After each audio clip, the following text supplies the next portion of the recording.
Hey guys, more HUSQVARNA 701 Enduro content. This one I'll do a walkthrough of the bike. This is a new to me bike, although it is a 2021. I bought it month and a half ago, locally. And the guy I bought it from, he wasn't the person who built it. I'm not sure who built it, but somebody put a significant amount of money into this bike, and then it basically just got ridden. I did all the maintenance, which is fine, right? I mean, obviously, I know how to spin a wrench, and this is how I get deals. So, no worries, no fouls. The big thing that this bike has is somebody worked over the suspension.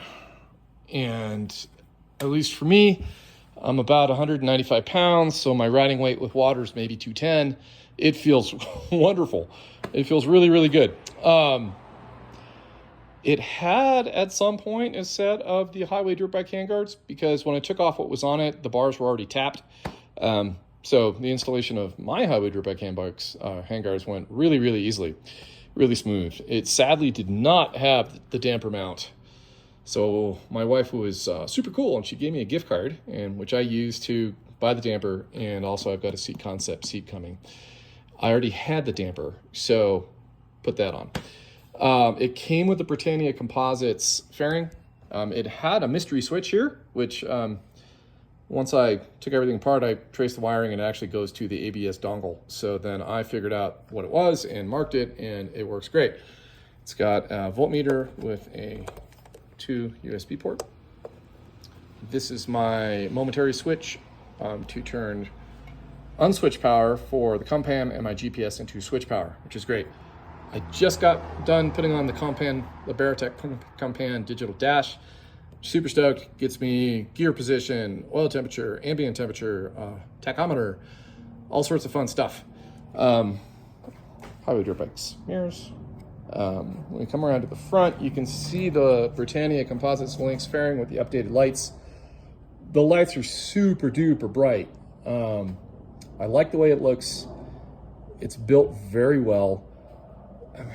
I have both screens. It came with the sport screen. This is the larger ADV screen. I need to ride some more and see whether it's getting me into the proper air or not. I get a lot of wind noise with the smaller screen. I have to wear earplugs all the time, even at slow speed, which really annoys me. So I might be taking this off. If I do, I'm looking at probably a Rade Garage or a Nomad setup. I'm kind of curious to see what people have to say about wind protection in particular. It came with the super cool Black Duck lowering foot pegs, which I always put on all my bikes, so it's nice that they were already here. Came with the pannier racks. It did not come with these side plates, which I use for soft luggage. I'm not sure whose those are. They're not Perron's. At least if they are, they're not the same as my old Perron's. It did come with a parent tail rack, but not the extender plate, which if you don't have the extender plate, you're really not carrying too much. It did come with this tank bag, but it wasn't on the bike, so I put that on. You can see right there, it's got the Rade Garage or Raid Garage extra fuel tank, which is super nice. It's got radiator guards, which are extremely helpful because I actually punctured the radiator and tank on my 690, which sucked. PowerPoint, LED signals. I put on the tool tube. Wings exhaust. Since it's got the Raid Garage tank, it's also got the Raid Garage intake. Fuel dongle. It's got a Power Commander 5, which the guy I bought it from didn't even know about. That was a welcome surprise that I found. It came with rim locks, which were horrible on the street. So I took them off, and I went to my favorite tires. These are the Twin Duros, the TKC 80s, which I know people don't like. And tires are like oil, right? I really like them. For a bike this light, I think they work really, really well for both street and off-road use. For a heavier bike, probably not. The bike came with a banana shifter. So I put this nice Tusk one on. I'm probably going to put a Tusk or some sort of a hammerhead brake pedal on the other side. And it has an what is this? AXP plastic skid plate, which seems to be fine. Big side stand foot. Spools for the stand. That's about it. Oh, of course, the Finesse Motorsports fuel cap. I don't think, oh, ASV levers, the super cool heated grips that, off on here. Yeah. That's about it, I think. Oh, I'm turning that off. Sorry. But the main reason why I guess upgraded from my old 17690, which was totally built, was I'd been curious about riding the newer dual counterbalance shafted motor. I'd keep hearing it was smoother.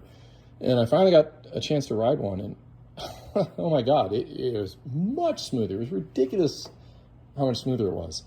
So I decided, well, let me see if I can sell my 690. It sold in a couple of days, which I guess means I should have asked for more money.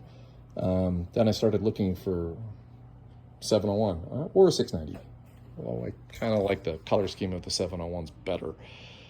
And wasn't really finding 690s I wanted. I would have loved a 701 long range. There was one local, but the guy wanted a ton of money for it and it really wasn't built.